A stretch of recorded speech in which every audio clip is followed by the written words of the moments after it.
Salbeitee ist zum Trinker, nicht zum Raucher, sagt neulich einer zu mir.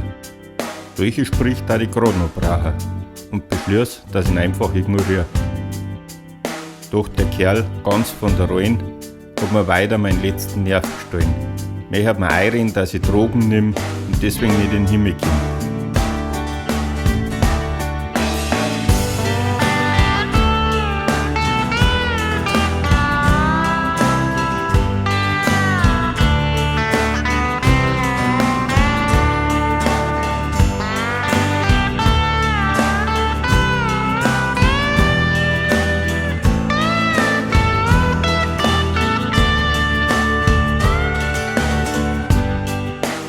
Eigentlich sitze ich nur in der Sonne vorm Café und träum von der Ruhe.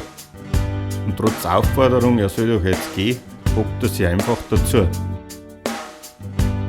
Man sieht, dass er auf der Straße lebt und ich spüre, dass er innerlich bebt. Doch auf meine Frage warum, trat er zu und wird stumm.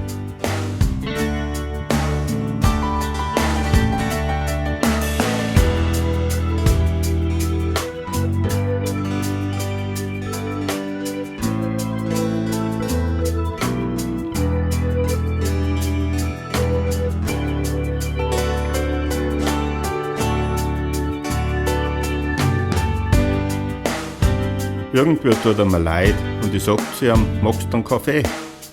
Den nächsten Satz habe ich beim Song schon bereit. Oder rauchst du einen Salbeitee?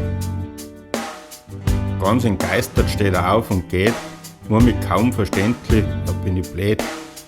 Ist sie sicher, dass ich spinne und wegen dem Rauchen nicht in den Himmel komme?